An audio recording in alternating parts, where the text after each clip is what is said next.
Hello students, आज हम लोग कारक और उनका प्रयोग का अध्ययन करेंगे। कारक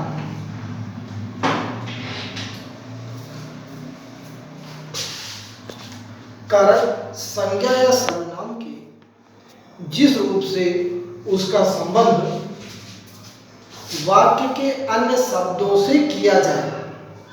फिर से देखिए, संज्ञा या सर्वनाम के जिस रूप से उसका संबंध अन्य संबंध वाक्य के अन्य शब्दों से किया जाए, उसे कारक कहते हैं।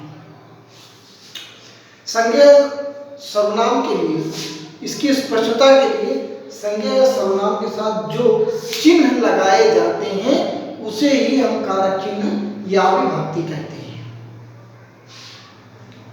जो शब्द संज्ञा, सर्वनाम अथवा कर्ता, कर्म, क्रिया में संबंध बताने के लिए प्रयुक्त होते हैं उन्हें कारक कहते हैं। हिंदी में कारकों की संख्या 8 है। फिर से एक बात ध्यान दीजिए, जो हमारा वाक्य बनता है, वाक्य हमारा कर्ता, कर्म और क्रिया से मिलकर के बनता है, तो इन शब्दों में संबंध बताने के लिए जो प्रयुक्त किया जाता है वही उसे ही हम कारक कहते हैं। हिंदी में कारक की संख्या 8 होती है। जैसे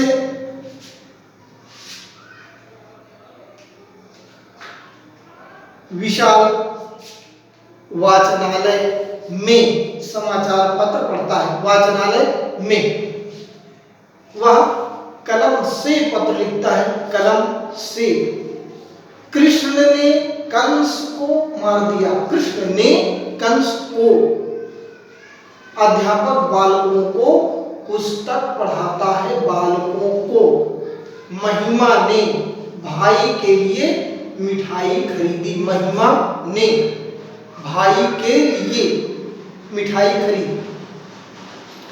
इसे ही हम परसर्ग भी कहते हैं और विभक्ति चिन्ह भी इन्हें ही कहा जाता है।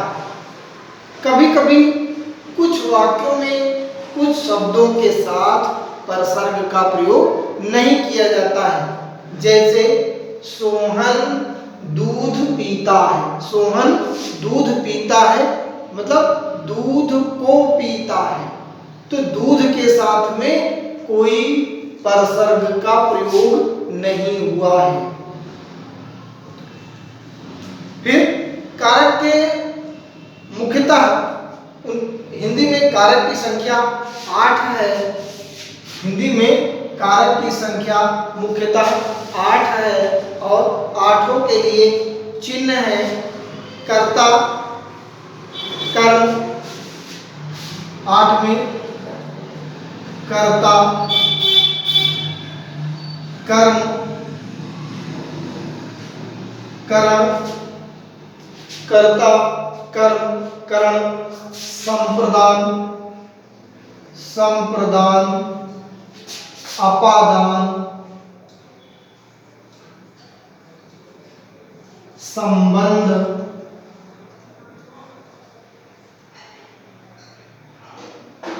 संबंध। फिर अधिकरण और संबोधन। अधिकरण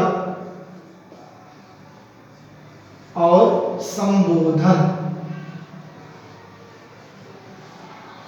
ये 8 विभक्तियां हैं।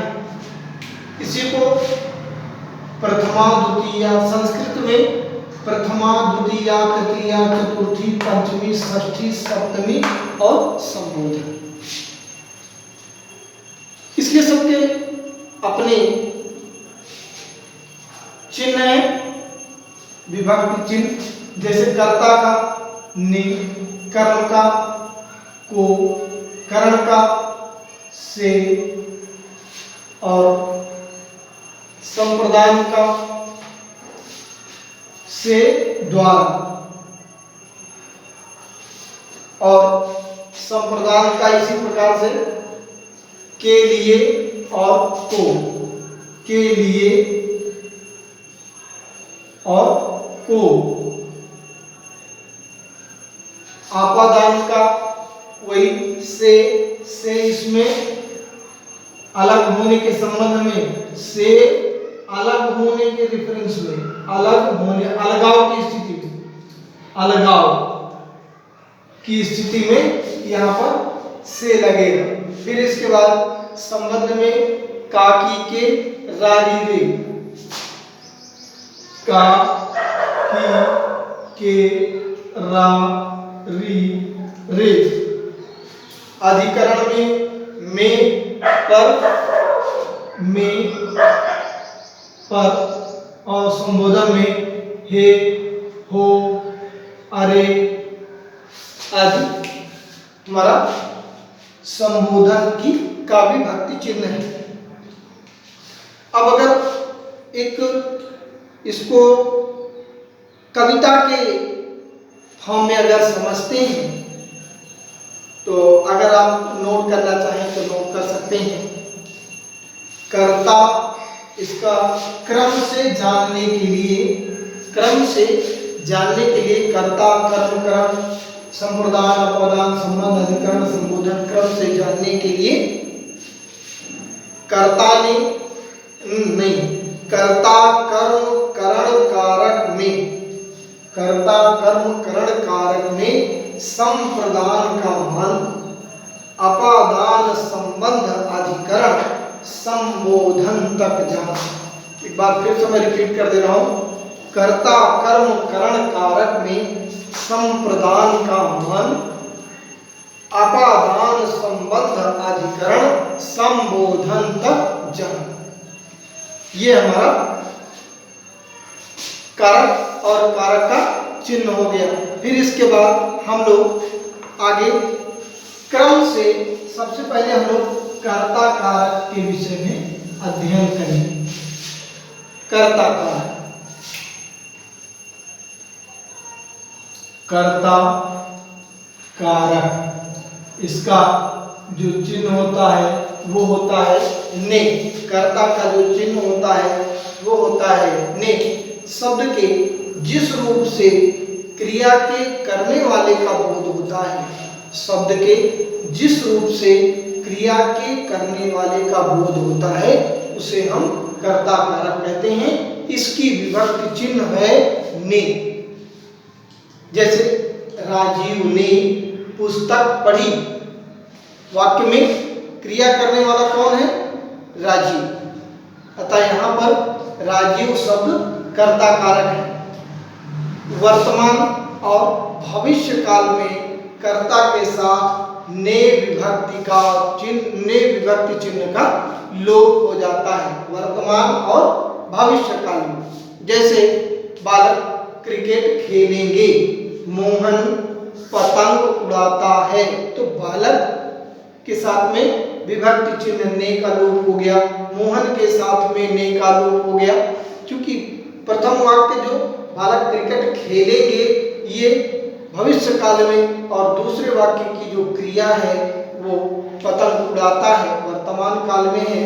दोनों वाक्यों में कर्ता बालक और मोहन के साथ में ने का प्रयोग नहीं हुआ है।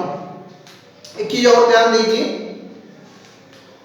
कि अकर्मक क्रिया के साथ ने का प्रयोग नहीं होता।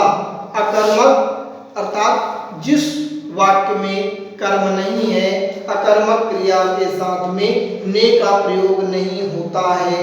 जैसे गीता गई, गीता गई, यहां पर कर्म नहीं है। श्याम हंसता है, इसमें कर्म नहीं है, कर्ता और क्रिया है। गीता गई में भी गीता कर्ता और गई क्रिया है, इसमें कर्म नहीं है, इसलिए यहाँ पर ने का प्रयोग नहीं हुआ है। लेकिन इसके साथ में कुछ अपवाद भी हैं, जैसे नहाना, छींकना, थूकना। नहाना, छींकना और थूकना में ने का प्रयोग होता है। फिर हम लोग दूसरे नंबर पर आते हैं। कर्ता के बाद कर्म, कर्म कारक, इसका चिन्ह है को। कर्म कारक का जो चिन्ह है वो है को। जिस वाक्य में क्रिया का फल संज्ञा या सर्वनाम के शब्दों पर निर्भर करता है, जिस वाक्य में क्रिया का फल संज्ञा या सर्वनाम शब्दों पर निर्भर करता है उसमें कर्म कारक होता है। जैसे इसका विभक्ति चिन्ह जैसे बताया हमने को है। जैसे गरिमा ने निकिता को संगीत सिखाया।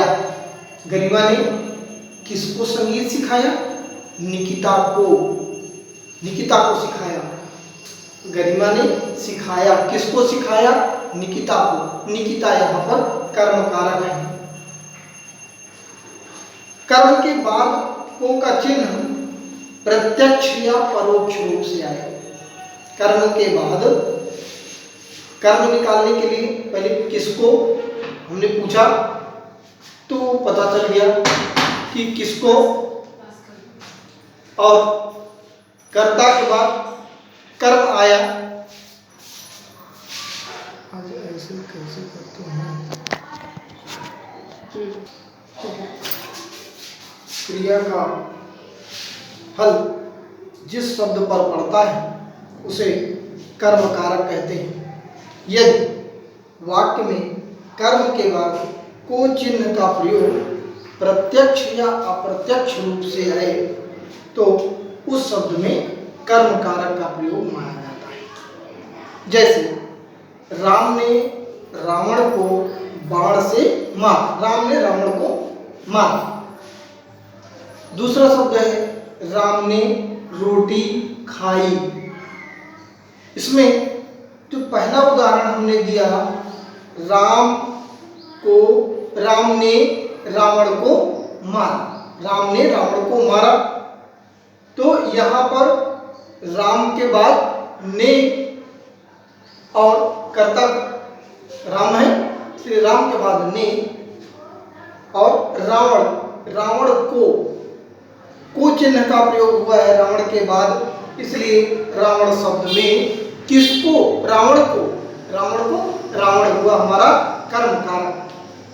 जबकि दूसरा जो उदाहरण है राम ने रोटी खाई, जहां इसमें प्रत्यक्ष रूप से कर्म कारक चिन्ह का प्रयोग तो नहीं हुआ है। इसमें राम ने तो आया कर्ता के साथ, लेकिन खाया क्या खाया?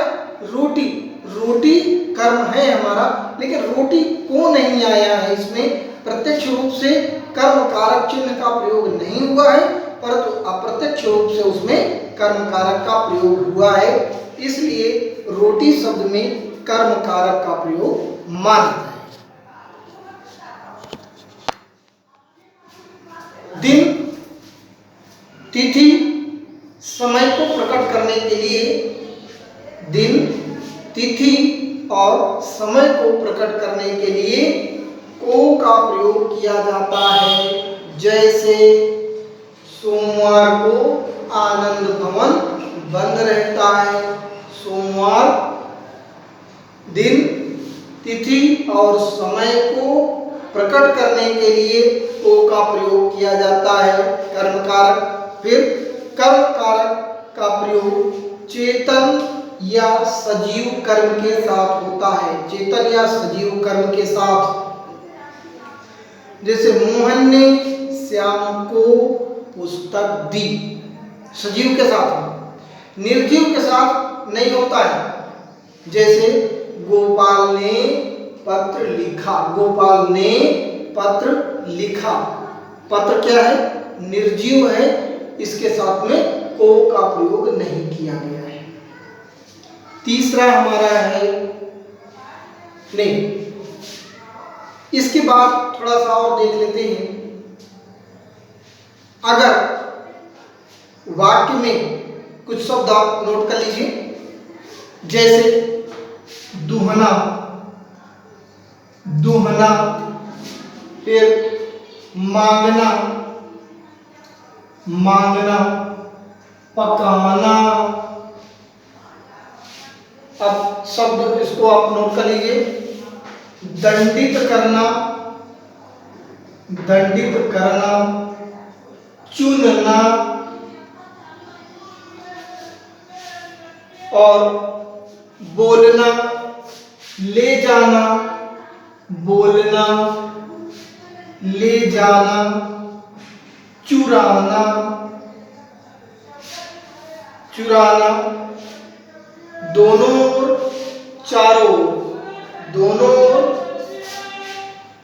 दोनों ओर, चारों ओर और जाने के अर्थ में, जाने के अर्थ में। इसमें द्वितीया का प्रयोग, द्वितीया का ही प्रयोग किया जाएगा। द्वितीया का ही प्रयोग हो, जहां पर इन शब्द ये शब्द आए वहां पर आप द्वितीया विभक्ति का प्रयोग मान करके द्वितीया का ही चिन्ह लगाएं। जैसे वह गाय से दूध दूहता है, दूहता, दूहना, वह गाय से दूध दूहता है। दूहना में कर्मकारक, माली बगीचे से फूल चुनता है, चुनना। फिर गांव के चारों ओर वृक्ष हैं, चारों ओर विद्यालय के दोनों ओर वृक्ष हैं या दोनों ओर शोभाकारी पौधे लगे हुए हैं, दोनों ओर में हमारा कर्मकारक होगा। फिर अब हम लोग तीसरा आते हैं करण कारक।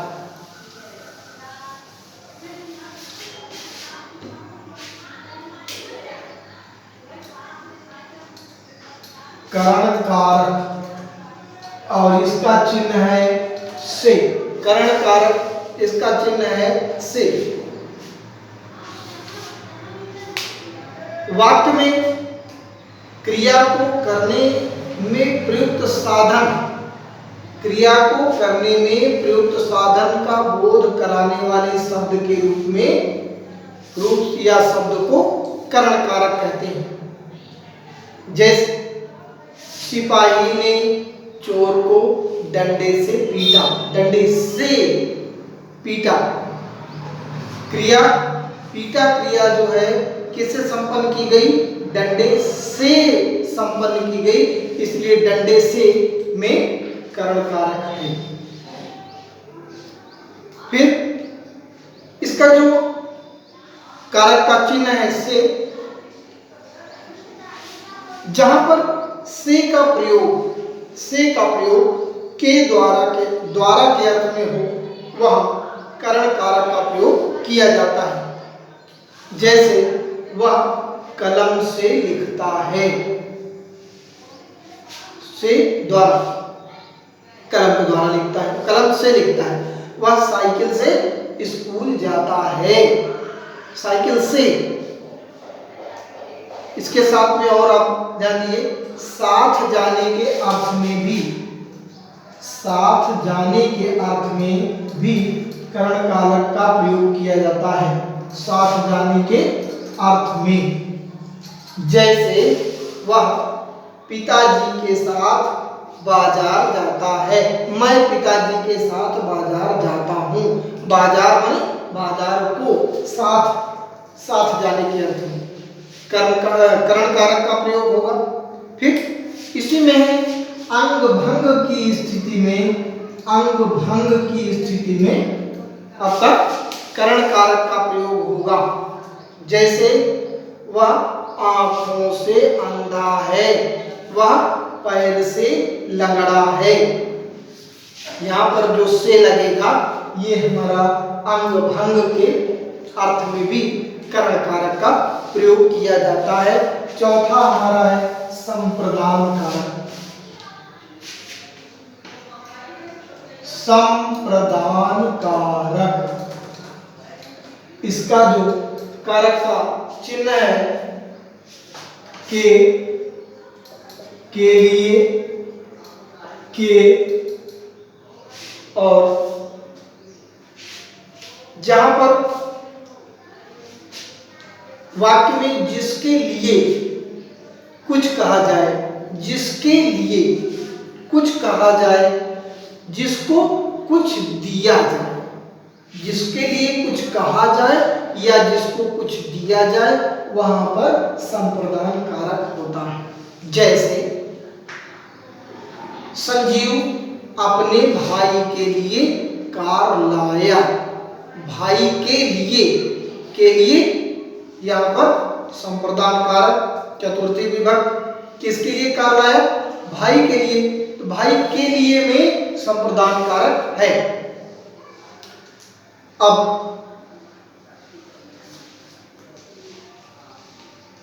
जैसे वह ज्ञानी बनने को पढ़ रहा है, ज्ञानी बनने के लिए पढ़ रहा है। आप लोग नौकरी पाने को पढ़ रहे हैं, पाने के लिए पढ़ रहे हैं। मैंने यह रुपया पुस्तक खरीदने के लिए पिताजी से मांगा। फिर एक चीज और है, जहां पर वाक्य में नमस्कार शब्द आए, नमस्कार मतलब नमस्कार, प्रणाम शब्द आए, वहां पर संप्रदान कारक का प्रयोग होता है। जैसे गुरु जी को प्रणाम है, प्रणाम में हमारा संप्रदान कारक आएगा। फिर एक चीज और है, जैसे किसी को कोई भी वस्तु हमेशा के लिए एकदम से दे दी जाए, सदा के लिए वस्तु सदा के लिए दी जाए, सदा के लिए दी जाए, वहां पर भी संप्रदान कारक होता है। सदा के लिए एकदम से दे दिया जाए। जैसे राजा ब्राह्मण को दान देता है, ब्राह्मण को दान देता है तो दान दे करके ले नहीं लेगा, दान एकदम से दे, जो दिया हो एकदम से दे दिया। भक्त ने भगवान को हवन सामग्री अर्पित की तो कर दिया, अब दोबारा लेगा नहीं, तो ये सदा के लिए हो गया, ये इसमें संप्रदान कारक है। एक चीज और है, रुचि के अर्थ में भी हमारा संप्रदान कारक होता है। जैसे रुचि का अर्थ देने वाला जो रुच धातु है, इसके योग में जैसे रुचि माने जो वस्तु किसी को अच्छी लगे, उसमें भी चतुर्थी विभक्ति को रखा जाता है। जैसे कृष्ण को दूध अच्छा लगता है, कृष्णाय दुग्धम रोचते। फिर इसके बाद हमारा अगला है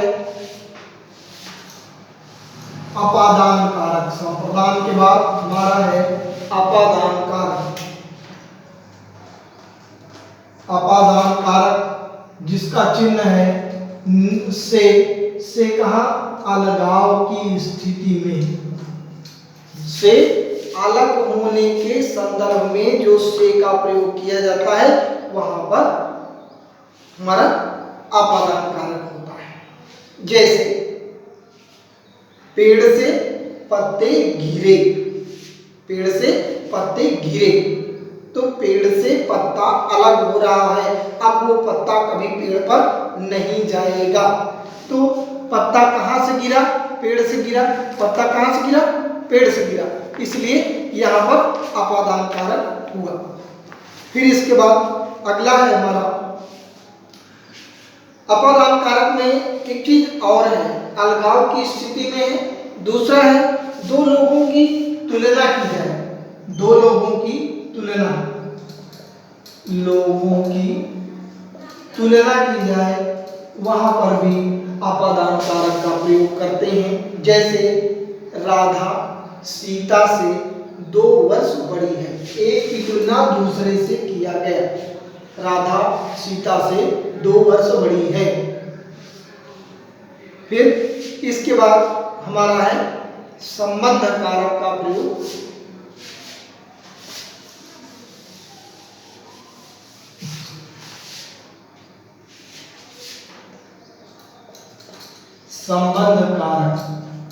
संबंध कारक का जो चिन्ह है वो का, की, के, रा, री, रे, ना, नी, ने।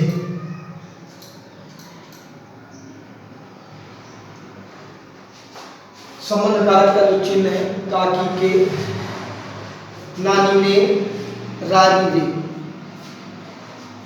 संज्ञा या सर्वनाम के जिस रूप से एक वस्तु का दूसरी वस्तु के साथ संबंध, एक वस्तु का दूसरी वस्तु के साथ संबंध ज्ञात करना हो, ज्ञात किया जाता है, वहां संबंध कारक होता है। इसके विभक्ति चिन्ह ये हैं, काकी के, नानी ने, रारी रे।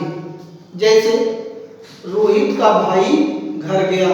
किसका भाई घर गया? रोहित का। रोहित का भाई घर गया। किसका भाई गया? रोहित का भाई। इस पद में क्या है? संबंध कारक है। फिर जैसे दशरथ के, राजा दशरथ के 4 पुत्र थे। दशरथ के 4 पुत्र थे, संबंध हुआ। हिमालय भारत के उत्तर में स्थित है। फिर एक चीज और है, अभी इसके पहले जो हम लोगों ने पढ़ा कि